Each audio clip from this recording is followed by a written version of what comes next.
What is going on? Welcome back to my channel, and I hope you guys are enjoying this beautiful sunny day here in Florida. As you can tell in the background, there's not a cloud in the sky, and it's all of 75 degrees.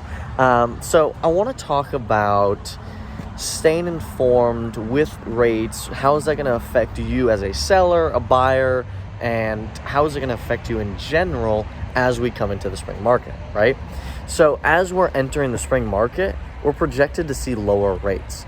Now, recent forecasts have suggested that they're supposed to drop twice this year, rates are.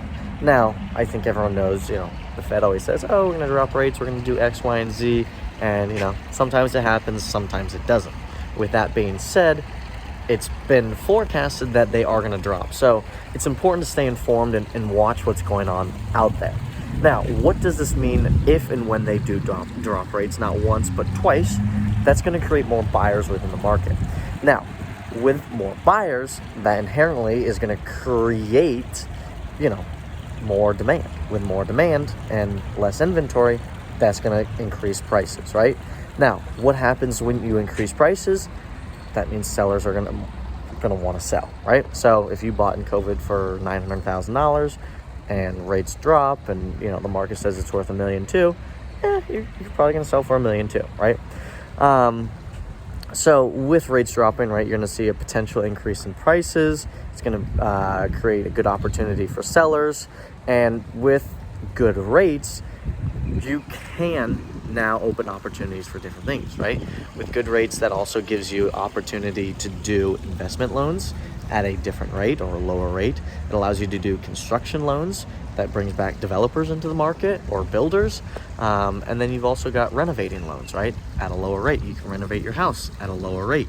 But with that being said, right, if you don't get a traditional mortgage and you're just, say, going to borrow against your assets, now you're typically going to have a lower rate to borrow against your assets. And what that means, if you can borrow against your assets at a lower rate and still make, 12 to 15% in the market that you're in, that's huge. And to dive deeper into that, right, like if you're not aware of what that means, is hypothetically you have $1 million stock portfolio and you're with JP Morgan Chase. You can borrow against that $1 million stock portfolio. I think it's about up to half or 70% of it. And if you have a 5% rate on your $1 million stock portfolio and you are borrowing against it, right, and you're getting 15% returns, you're still making 10% a year if you're borrowing against, you have a 5% rate. So with that being said, it now opens the doors for more opportunity, thus creating, more demand in the market and whatnot.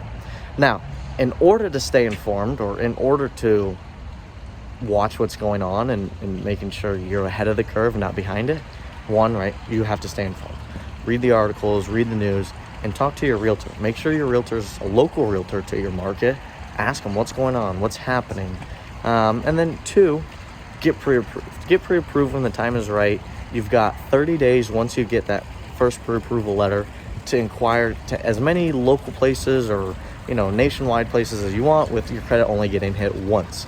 So with that being said, also it's important to find a local lender who knows not only the market, but knows your local realtor, and they work in sync, right? Typically, a local lender is going to give you better rates, get better advice and whatnot, versus, say, Rocket Mortgage, the 1-800 traditional number, right?